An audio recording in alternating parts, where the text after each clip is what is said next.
ഏറ്റവും സ്നേഹം നിറഞ്ഞ കാവി അണിയുന്ന നവമാർക്സിസം എന്ന ഈ തീം സെഷനിൽ അധ്യക്ഷത വഹിക്കുന്ന ഗ്രാമപഞ്ചായത്തിൻ്റെ പ്രസിഡന്റ്, കോർഡിനേറ്റർ, ഈ സ്വാഗത സംഘത്തിൻ്റെ കോർഡിനേറ്റർ അഡ്വക്കേറ്റ് MK നൗഷാദ് അവറുകൾ, പ്രിയപ്പെട്ട chairman MC Siddique master, Sadiq Kakkadan ഉൾപ്പെടെ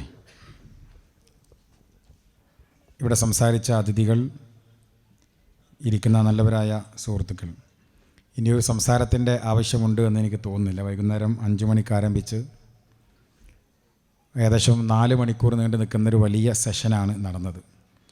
ഞാൻ ആദ്യമായി ഈ പഞ്ചായത്ത് മുസ്ലിം ലീഗ് കമ്മിറ്റിയെ ഹൃദയത്തിൻ്റെ ഭാഷയിൽ അഭിനന്ദിക്കാൻ ഈ അവസരത്തെ ഉപയോഗപ്പെടുത്തുകയാണ്. വളരെ അനിവാര്യമാകുന്ന ചില ചർച്ചകൾ, ഭാവനാസമ്പന്നമായ പരിപാടികൾ.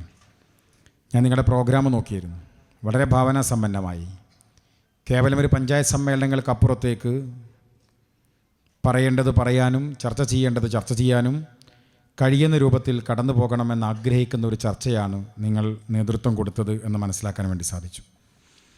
കാവി അണിയുന്ന നവമാർക്സിസം എന്നതാണ് നമ്മൾ ചർച്ച ചെയ്യുന്നൊരു വിഷയം.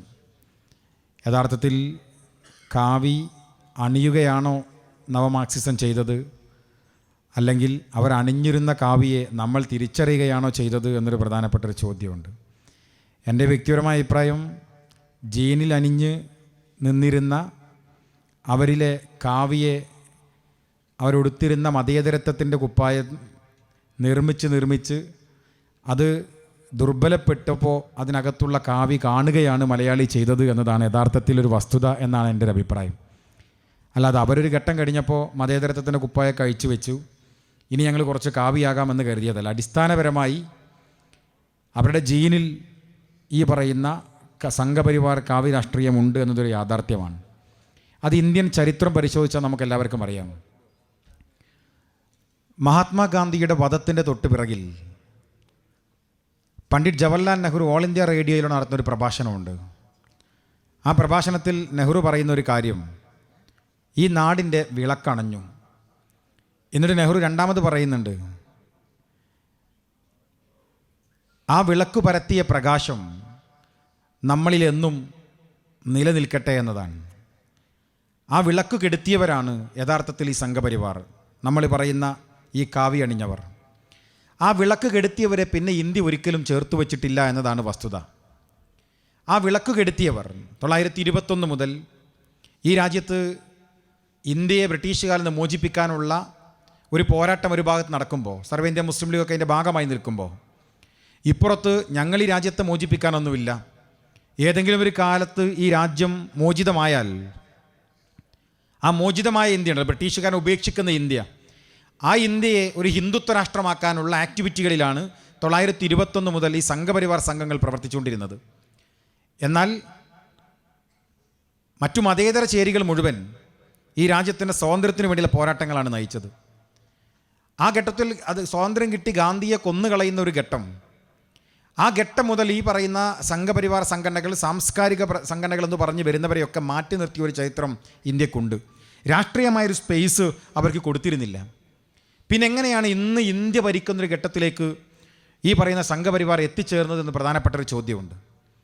ഇന്ത്യയിൽ ഒരിടത്തും ഇടം നൽകാതെ പണ്ഡിറ്റ് നെഹ്റു ഗാന്ധിയുടെ വധത്തിൻ്റെ തൊട്ടുപിറകിൽ മാറ്റി നിർത്തപ്പെട്ടൊരു സംഘടനയെ ഇന്ത്യയിലെ ജനങ്ങൾ അകറ്റി നിർത്തിയ ഒരു സംഘടന പിന്നെ എങ്ങനെയാണ് 3 തവണ തുടർച്ചയായി ഇന്ത്യ ഭരിക്കുന്ന ഒരു സംഘമായി അവർ മാറിയത്? പേര് മാറി മാറി വന്നാലും ആ സംഘപരിവാർ സംഘം എങ്ങനെയാണ് ഇന്ത്യ ഭരിക്കുന്ന ഒരു സംഘടനയായി മാറിയത് എന്ന പ്രധാനപ്പെട്ടൊരു ചോദ്യമുണ്ട്.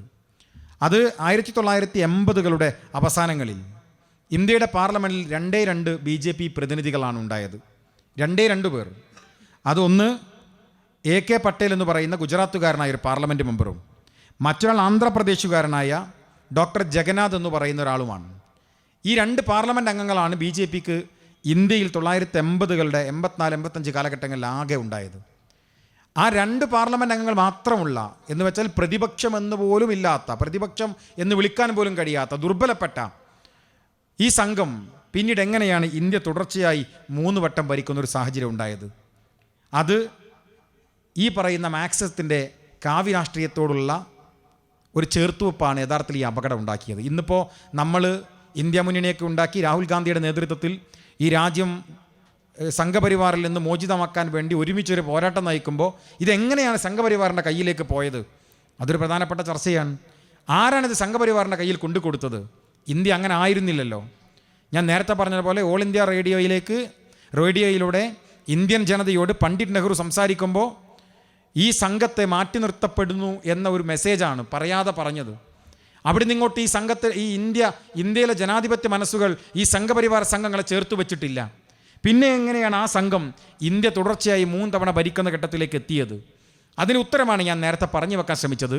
1980കളുടെ അവസാനങ്ങളിലേക്ക് 85ഓടുകൂടി രാജ്യത്തിൻ്റെ പാർലമെൻറ്റിൽ 2 അംഗങ്ങളുള്ള ഗുജറാത്തിൽ നിന്നൊരു AK പട്ടേലും അതുപോലെ തന്നെ ആന്ധ്രാപ്രദേശിൽ നിന്ന് ഡോക്ടർ ജഗന്നാഥും മാത്രമുള്ള ഈ BJP സംഘം ആ സമയത്ത് ഇന്ത്യയിൽ ഉയർന്നു വന്നൊരു പുതിയ രാഷ്ട്രീയമുണ്ട്.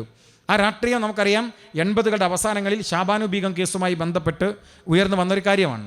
ഷാബാനു ബീഗം കേസുമായി ബന്ധപ്പെട്ട് വന്നൊരു കോടതി വിധിയിൽ വിശുദ്ധ ഖുർആനിലെ മത്തായി എന്നൊരു വാചകത്തെ ദുർവ്യാഖ്യാനം ചെയ്യപ്പെടുന്നു എന്നൊരു ഘട്ടം വരികയും ആ ഘട്ടത്തിൻ്റെ അടിസ്ഥാനത്തിൽ രാജ്യത്ത് വലിയ രൂപത്തിലേക്കുള്ള മുസ്ലിം സമൂഹത്തിൻ്റെ ഒരു കോർഡിനേഷൻ ഉണ്ടാവുകയും അന്നത്തെ പ്രധാനമന്ത്രി രാജീവ് ഗാന്ധിയെ കണ്ട് നിങ്ങൾ ഇതിനൊരു പരിഹാരം ഉണ്ടാക്കണം എന്ന് ആവശ്യപ്പെടുകയും അന്നത്തെ പ്രധാനമന്ത്രി എന്ന രീതിയിൽ കോൺഗ്രസ് നേതൃത്വം ഒറ്റയടിക്ക് തീരുമാനിക്കുകയല്ല, ഇന്ത്യയിലെ മുസ്ലിം പണ്ഡിതന്മാരുമായി സംസാരിക്കുകയും അറേബ്യൻ രാജ്യങ്ങളിലെ മുസ്ലിം പണ്ഡിതന്മാരുമായി സംസാരിക്കുകയും ലോകത്തെ മുസ്ലിം പണ്ഡിതന്മാരുമായി സംസാരിക്കുകയും അതൊരു തെറ്റായ പരാമർശമാണ് എന്ന് അദ്ദേഹത്തിന് ബോധ്യപ്പെടുകയും അത് തിരുത്തുക എന്നത് ഞാനൊരു ഭരണാധികാരിയായി നിൽക്കുന്ന ഒരു രാജ്യത്ത് ഒരു വലിയ ന്യൂനപക്ഷ സമൂഹത്തിന് മുറിവേറ്റു പോകുന്നുണ്ടെങ്കിൽ അത് തിരുത്തുക എന്നത് എൻ്റെ ഉത്തരവാദിത്തമാണ് എന്ന രീതിയിലാണ് ഡൈവേഴ്സിറ്റി മുസ്ലിം പ്രൊട്ടക്ഷൻ ബില്ല് രാജ്യത്തിൻ്റെ പാർലമെൻറ്റിൽ വരുന്നത്.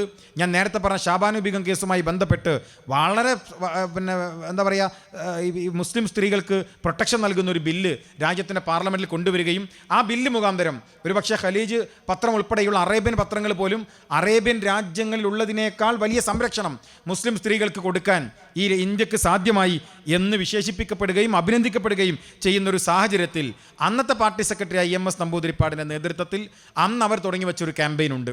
ആ ക്യാമ്പയിൻ ഞാൻ നേരത്തെ പറഞ്ഞ 2 BJP അംഗങ്ങളുള്ള പാർലമെൻറ്റിനകത്ത് 50ഓളം ഇടതുപക്ഷ MPമാരുള്ള പാർലമെൻറ്റിനകത്ത് അന്ന് നേതൃത്വം കൊടുത്തിരുന്ന പാർട്ടിയുടെ സെക്രട്ടറി EMS നമ്പൂതിരിപ്പാട് ഈ പറയുന്ന 50ഓളം വരുന്ന ആളുകളെ രാജ്യത്തിൻ്റെ പാർലമെൻറ്റിനകത്തും പാർലമെൻറ്റ് പുറത്തും അവരുയർത്തിക്കൊണ്ടുവന്ന ഒരു മുദ്രാവാക്യമുണ്ട്.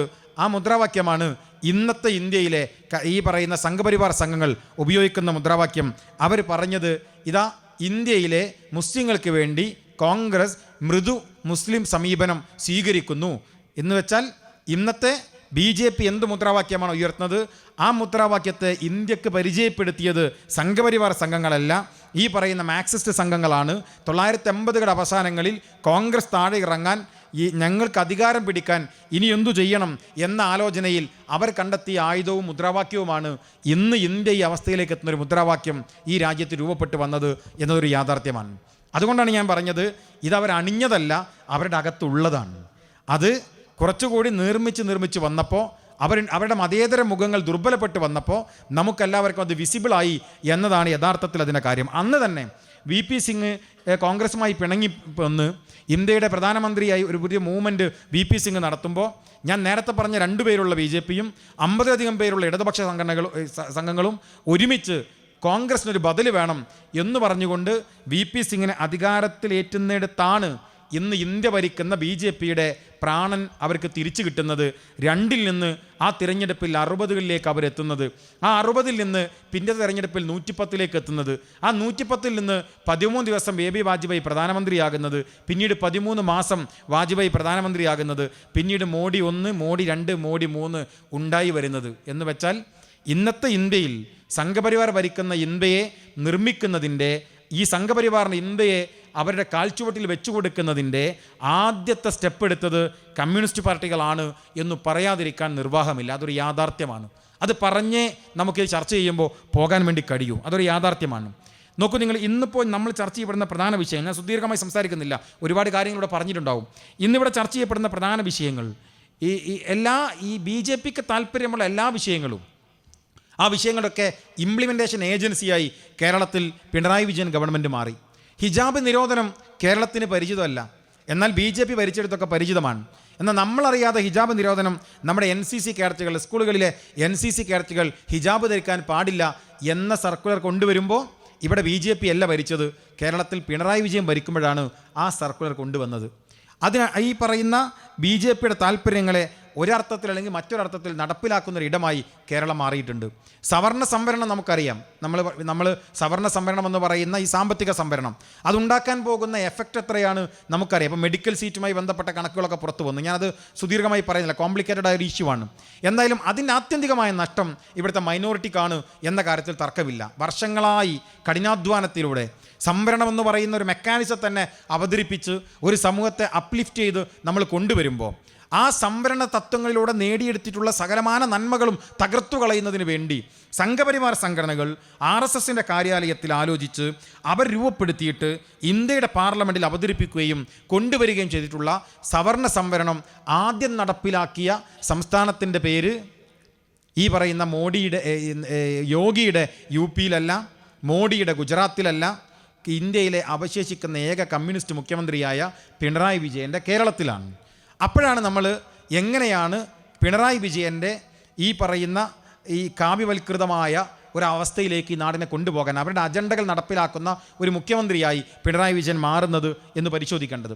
നമുക്കറിയാം UAPA നിയമം ഈ രാജ്യത്ത് അമെൻമെൻറ്റ് വരുത്തി, അൺലോഫുൾ ആക്ടിവിറ്റീസ് പ്രിവെൻഷൻ ആക്ട്. എന്താണ് ആ നിയമത്തിൻ്റെ പ്രശ്നമെന്ന് ചോദിച്ചാൽ നമുക്കറിയാം അബ്ദുൽ നാസർ മദനി നീണ്ട കാലം ജയിലിൽ കടന്നു. UAPA ആണ് ആ നിയമത്തിൻ്റെ കുഴപ്പം. എൻ്റെ ഒരു സംഘടന മുസ്ലിം ലീഗ്, ആ സംഘടനയുടെ പേരിൽ UAPA ചുമത്തിയാൽ എനിക്ക് മുസ്ലിം ലീഗുമായി ബന്ധമുണ്ടെങ്കിൽ എന്നെ അറസ്റ്റ് ചെയ്യാം, എന്നെ ജയിലിലടയ്ക്കാം.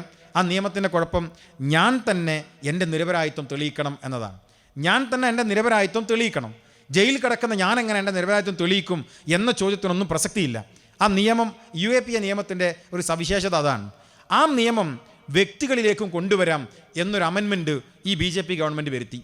ബഹുമാനപ്പെട്ട E.T. മുഹമ്മദ് ബഷീർ സാഹിബിൻ്റെ നേതൃത്വത്തിൽ പാർലമെൻറ്റിൽ വലിയ ഡിബേറ്റ് നമ്മൾ നടത്തി. കാരണം ഇന്ത്യയിൽ ഈ നിയമത്തിൻ്റെ പേരിൽ ഇന്ത്യയിൽ അറസ്റ്റ് ചെയ്യപ്പെട്ട ഭൂരിപക്ഷം ആളുകളും ഒന്നെങ്കിൽ ദളിത് സമൂഹം അല്ലെങ്കിൽ മുസ്ലിം സമൂഹം എന്ന് വെച്ചാൽ രാഷ്ട്രീയ എതിരാളികളെ കാരണം കൂടാതെ വർഷങ്ങളോളം ജയിലിലടക്കാനുള്ള ഒരു ആയുധമായി BJP UAPA ഉപയോഗിക്കുന്നു. അതുകൊണ്ട് അതിനി വ്യക്തികളിലേക്കും ചേർക്കാമെന്ന് പറഞ്ഞാൽ അത് വ്യാപകമായ ദുരുപയോഗം നടക്കും. അത് ചെയ്യരുത് എന്ന് നമ്മൾ ആവശ്യപ്പെടുന്നു. എല്ലാവരും പാർലമെൻറ്റിൽ പറയുന്നു, ഭൂരിപക്ഷത്തിൽ BJP നടപ്പിലാക്കുന്നു. പക്ഷേ ഇന്ത്യയിൽ ആദ്യത്തെ UAPA അമെൻമെൻറ്റ് ചെയ്ത ശേഷമുള്ള വ്യക്തികളെ ചേർത്തുകൊണ്ടുള്ള ആദ്യത്തെ കേസ് രജിസ്റ്റർ ചെയ്തത് ഞാൻ നേരത്തെ പറഞ്ഞ മോഡിയുടെ ഗുജറാത്തിലല്ല, നേരത്തെ പറഞ്ഞ യോഗിയുടെ UP യിലല്ല, കമ്മ്യൂണിസ്റ്റ് ഭരണാധികാരിയായ പിണറായി വിജയൻ ഭരിക്കുന്ന കേരളത്തിൽ കോഴിക്കോട്ട് അലൻ ഷോയിബിൻ്റെയും തോഹ ഫസലിൻ്റെയും പേരിലാണ് ഇന്ത്യയിൽ ആദ്യമായി ആ കേസ് രജിസ്റ്റർ ചെയ്യപ്പെടുന്നത്. എന്ന് വെച്ചാൽ താല്പര്യം സംഘപരിവാറിൻ്റെതാണ്, ഇംപ്ലിമെൻ്റ് ചെയ്യപ്പെടുന്നത് കേരളത്തിലാണ്. ഇത് യഥാർത്ഥത്തിൽ ഒരു വിചിത്രമായി നമുക്ക് തോന്നിയേക്കാം. ഇതിനൊരു വിചിത്രതയും ഇല്ലാത്തത് ഞാൻ നേരത്തെ പറഞ്ഞതുപോലെ കമ്മ്യൂണിസ്റ്റ് പാർട്ടിയുടെ ജീനിൽ ചേർന്നതാണ് ഈ പറയുന്ന കാവ്യരാഷ്ട്രീയത്തിൻ്റെ താല്പര്യങ്ങളെന്ന് തിരിച്ചറിഞ്ഞാൽ നമുക്കൊരു സവിശേഷതന് തോന്നില്ല. നോക്കൂ, നിങ്ങൾ രാജ്യത്ത് സ്കോളർഷിപ്പുകൾ മൊത്തം നിർത്തലാക്കി മോഡി ഗവൺമെൻറ്.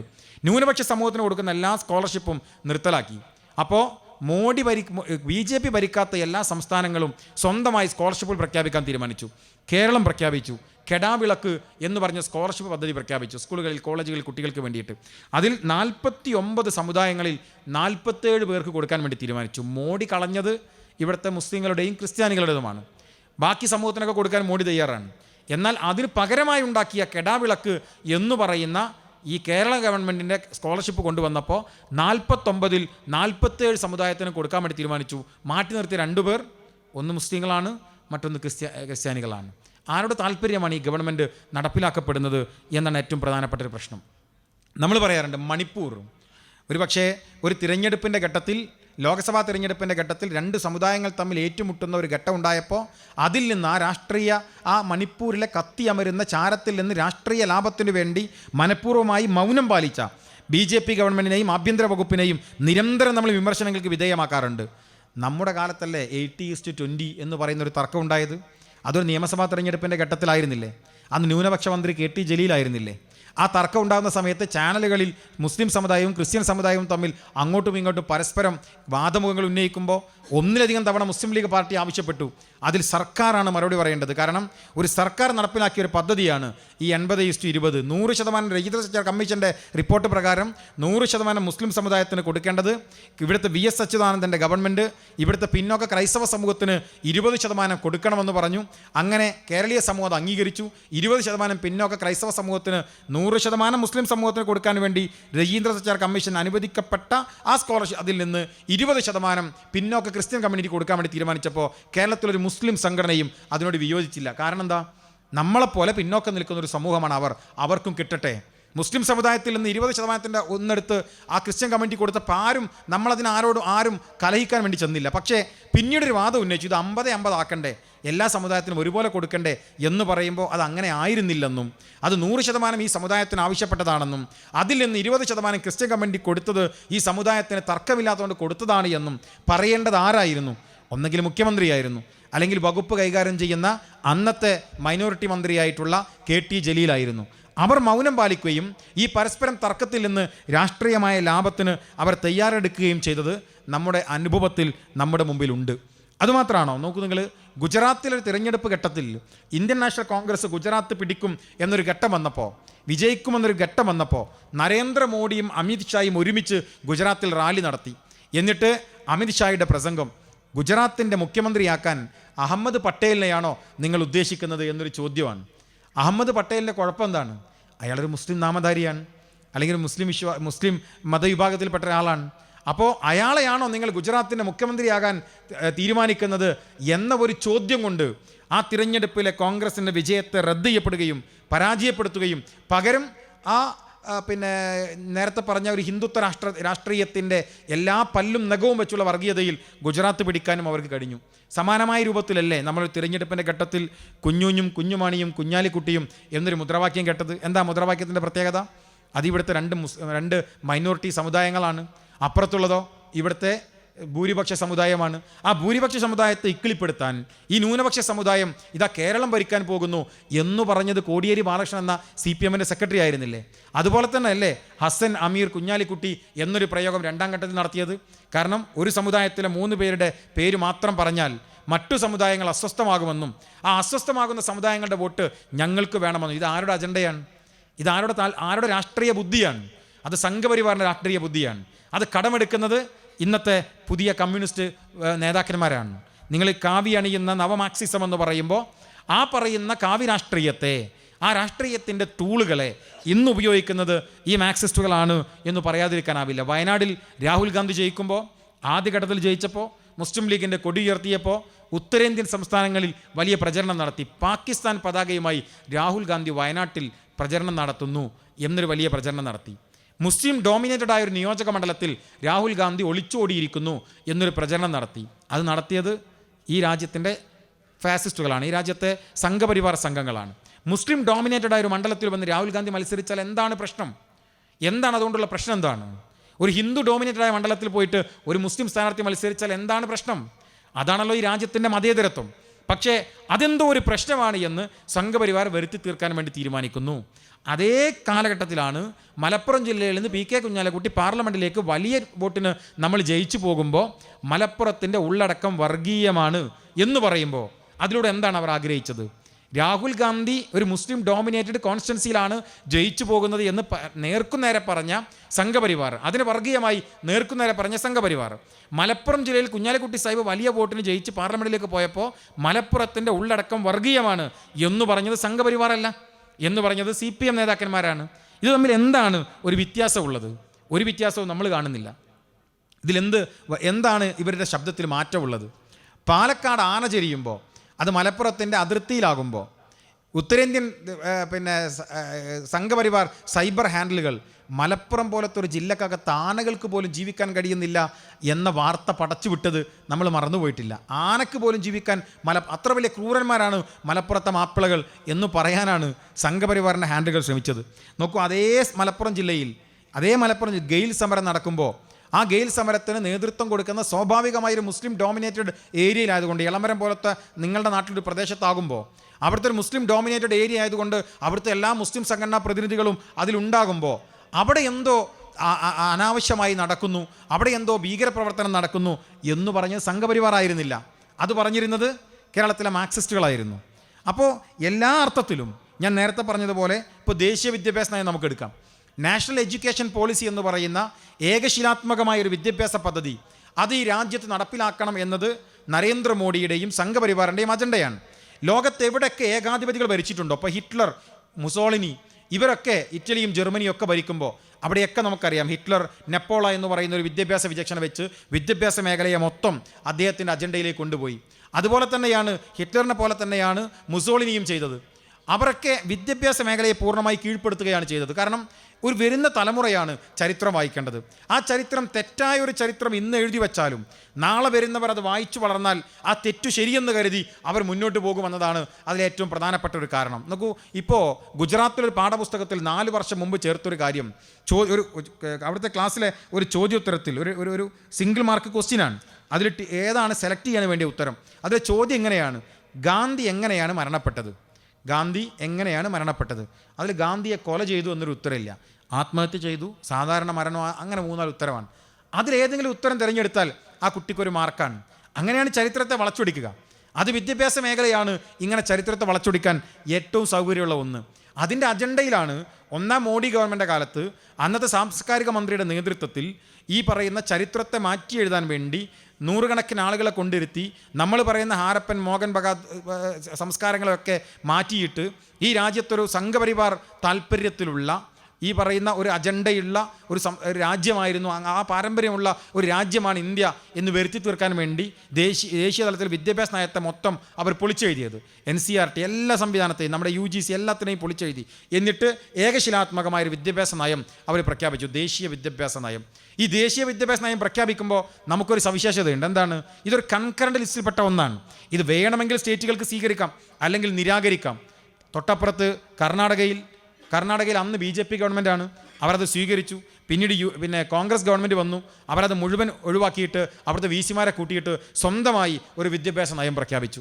നോക്കൂ, ഇപ്പുറത്ത് തമിഴ്നാട്ടിലും സ്റ്റാലിനും ഇതുപോലെ തന്നെ സമാനമായി ഞങ്ങളുടെ സംസ്കാരത്തെ തകർക്കുന്ന ഈ ദേശീയ വിദ്യാഭ്യാസ നയം ഞങ്ങൾക്ക് വേണ്ട, ഞങ്ങൾ സ്വന്തമായി നയം ഉണ്ടാക്കുന്നു എന്ന് അദ്ദേഹം പറഞ്ഞു. ബംഗാളിൽ മമത അങ്ങനെ പറഞ്ഞു. എല്ലാ BJP അല്ലാത്ത മുഖ്യമന്ത്രിമാരൊക്കെ ദേശീയ വിദ്യാഭ്യാസ നയത്തെ തള്ളിക്കളഞ്ഞു. പക്ഷെ നമ്മൾ അറിയേണ്ടത്, ഇന്ത്യയിൽ ഉന്നത വിദ്യാഭ്യാസ മേഖലയിൽ ദേശീയ വിദ്യാഭ്യാസ നയം 100% നടപ്പിലാക്കിയ BJP ഇതര മുഖ്യമന്ത്രി ഉണ്ടെങ്കിൽ ആ മുഖ്യമന്ത്രിയുടെ പേര് പിണറായി വിജയൻ എന്നാണ്. എത്രത്തോളം ഇവർ നമ്മൾ ഇൻ്റലക്ച്വലി ഇവർ ചേർന്ന് നിൽക്കുന്നു എന്നത് വളരെ പ്രധാനപ്പെട്ട ഒരു കാര്യമാണ്. നമ്മളെപ്പോഴും പറയാറുണ്ട്, ഈ മുസ്ലിം സമുദായത്തെ സംബന്ധിച്ച് അവർക്ക് എപ്പോഴും ഡയലോഗ് മതി എന്നതാണ്. നമ്മളേറ്റവും വലിയ പ്രശ്നം അതാണ്. നമുക്കൊരു ഡയലോഗ് മതി.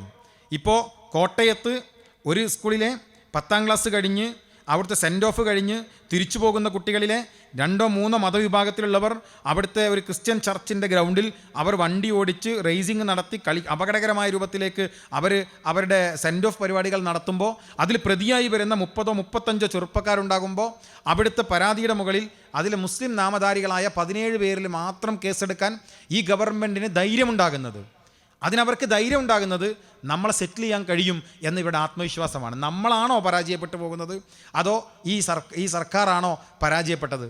നമ്മളാണ് യഥാർത്ഥത്തിൽ തോറ്റുപോയത് എന്നാണ് ഏറ്റവും പ്രധാനപ്പെട്ട ഒരു കാര്യം. ഈ കേരളത്തിലെ 20-28%, പക്ഷേ പുതിയ കാനേശുകുമാരി കണക്ക് വന്നാൽ 35% വരെ ആയേക്കാവുന്ന ഒരു കമ്മ്യൂണിറ്റിയെ, ആ കമ്മ്യൂണിറ്റിയിലെ ഒരു വിഭാഗത്തെ മാത്രം പ്രതി ചേർത്ത് ആ കുട്ടികളെ മുഴുവൻ ജയിലിലടച്ച് അവർ ജയിലിലാക്കി റിമാൻഡിലായി പോകുമ്പോഴും പരാതിയില്ലാത്തൊരു കൂട്ടമായി നമ്മൾ മാറിയതാണ്. അങ്ങനെ ചെയ്യാൻ അവരെ പ്രേരിപ്പിക്കുന്നത് നമ്മൾ ഇതിനെക്കുറിച്ച് കൂടുതലായി ബോധവാന്മാരല്ല എന്നതാണ് പ്രശ്നം. എന്നാൽ ഞാൻ ചോദിക്കട്ടെ, സമാനമായി കേരളത്തിലെ മറ്റ് ന്യൂനപക്ഷ സമുദായങ്ങളുണ്ട്. ആ സമുദായങ്ങൾ എങ്ങനെയാണ് ഈ സർക്കാർ ട്രീറ്റ് ചെയ്യപ്പെടുന്നത്? നിങ്ങൾ നോക്കൂ, അവരുടെ അടുത്തേക്ക് ചെന്ന് അവരോട് സംസാരിക്കാൻ അവർ തയ്യാറാണ്, അവരോട് ഡയലോഗ് സാധ്യമാണ്. എന്തിനേറെ ഇപ്പോൾ കേരളത്തിൽ കഴിഞ്ഞ ദിവസം നേരത്തെ മുഹമ്മദ് അലി കിനാട് സംസാരിക്കുമ്പോൾ പറഞ്ഞല്ലോ, വെള്ളാപ്പള്ളി നടേശൻ ഈ അടുത്ത കാലത്ത് ഇത്രയേറെ വർഗീയത സംസാരിച്ചത് ശശികല ടീച്ചർ കഴിഞ്ഞാൽ പിന്നെ ഇദ്ദേഹമാവും എന്നാണ് എനിക്ക് തോന്നുന്നത്. അദ്ദേഹത്തെ കൊണ്ടു നടക്കാൻ ഒരു മടിയും പിണറായി വിജയൻ ഉണ്ടാകുന്നില്ലല്ലോ. ഇപ്പോൾ അയ്യപ്പ സംഗമം നടക്കുമ്പോൾ എല്ലാ ചാനലുകളിലും വാർത്തയായിരുന്നു, പിണറായി വിജയൻ്റെ കാറിൽ ഒരു മുഖ്യ അതിഥി വരുന്നുണ്ട് എന്നതാണ് വാർത്ത. വലിയ വാർത്തയായിരുന്നു. കാരണം ആ കാറിൽ 9 കൊല്ലമായിട്ട് അയാളും അയാളുടെ ഭാര്യയും മരുമോളും പേരക്കുട്ടിയല്ലാത്ത വേറെ ഒരാളും കയറിയിട്ടില്ല. അപ്പോൾ ഒരാൾ കയറുന്നുള്ള വലിയ വാർത്തയാണ്. ആ കയറിയ മനുഷ്യൻ വെള്ളാപ്പള്ളി നടേശനാണ്. അപ്പോൾ വെള്ളാപ്പള്ളി നടേശൻ എന്തൊക്കെ പറഞ്ഞാലും അയാളെ എൻഗേജ് ചെയ്യാൻ, അയാളെ കേൾക്കാൻ, അയാളെ അതിനെ പ്രോത്സാഹിപ്പിക്കുന്ന രൂപത്തിലേക്ക് ഇടപെടാൻ ഈ ഗവൺമെൻറ് സംവിധാനങ്ങൾക്ക് കഴിയുന്നു. 30-35% ഒരു സമുദായം ഇപ്പുറത്ത് നിൽക്കുന്നു. ആരാണ് യഥാർത്ഥത്തിൽ പരാജയപ്പെട്ടു പോകുന്നത്? നമ്മളാണോ അതോ ഈ പറയുന്ന ആളുകളാണോ? വെള്ളാപ്പള്ളി നടേശൻ ഒരു ജില്ല ഒന്നാകത കവർന്നെടുത്ത് കൊണ്ടുപോകുന്നു വികസനങ്ങൾ എന്ന് പറയുമ്പോൾ ആരാണ് മറുപടി പറയേണ്ടത്? ലീഗിൻ്റെ പ്രസിഡൻറ്റോ സെക്രട്ടറിയോ നമ്മൾ ആരെങ്കിലും ആണോ? അല്ലല്ലോ. ഭരിക്കുന്നൊരു ഭരണകൂടമുണ്ട്. അവരുടെ കയ്യിലാണ് ഡോക്യുമെൻറ്റുകൾ ഉള്ളത്, അവരുടെ കയ്യിലാണ് കോളേജുകളുടെ എണ്ണം ഉള്ളത്. യഥാർത്ഥത്തിൽ എൻ്റെ ഭരണകൂടത്തിൻ്റെ കീഴിലുള്ള ഒരു ഭൂപ്രദേശത്തെ അത്തരത്തിൽ വർഗീയമായി ഒരാൾ ആക്രമിക്കപ്പെടുമ്പോൾ അത് ശരിയല്ല എന്ന് ഡാറ്റ വെച്ച് സമർത്ഥിക്കേണ്ടത് ഈ സർക്കാരാണ്, ഈ സർക്കാരിൻ്റെ ഭാഗമാണ്. അവർ അപകടകരമായ കുറ്റകരമായ മൗനം പാലിച്ചു. ആ മൗനത്തിൽ നിന്ന് രാഷ്ട്രീയമായ ലാഭം കൊയ്യാൻ ശ്രമിക്കുന്നു. അപ്പോഴും ഒരു സമൂഹം, ഞാൻ നേരത്തെ പറഞ്ഞ 30-35% ഒരു സമൂഹം, അവരിങ്ങനെ സൈഡിൽ മാറി നിൽക്കുകയാണ്. ഞാൻ പറയുന്നത്, നിങ്ങൾ കാവി അണിയുന്ന നവമാർക്സത്തെക്കുറിച്ച് ചർച്ച ചെയ്യപ്പെടുമ്പോൾ സംഘപരിവാർ സംഘങ്ങൾ എത്രമേൽ ഭീകരമാണോ, ഞാൻ ഒട്ടും അതിനെ കുറച്ച് കാണുന്നില്ല. നരേന്ദ്രമോദിയുടെ നേതൃത്വത്തിലുള്ള അല്ലെങ്കിൽ അതിൻ്റെ സംഘപരിവാറിൻ്റെ വിവിധ ഘടകങ്ങൾ അവരൊട്ടും തള്ളിക്കളഞ്ഞുകൊണ്ടല്ല ഞാൻ സംസാരിക്കുന്നത്. അവരെത്രമേൽ അപകടകാരികളാണോ, ആ അപകടത്തെ നേരിടാൻ ഈ സമുദായത്തിന് പരിധിവരെ പ്രാപ്തമാണ്. കാരണം നേർക്കുനേരെയുള്ളൊരു ഫൈറ്റാണ്. അവർ നേർക്കുനേരെയുള്ള ഫൈറ്റാണ്. നിങ്ങളുടെ NRC-യെ നടപ്പിലാക്കി നിങ്ങളെ ഞങ്ങൾ ഈ നാട്ടിൽ നിന്ന് പുറത്താക്കുമെന്ന് പറഞ്ഞാൽ ശരി, എന്നാൽ ഞങ്ങളുടെ ഡിഫൻസ് നോക്കാം, ഞങ്ങൾ കോടതി പോയി അതിനെ പ്രതിരോധിക്കും.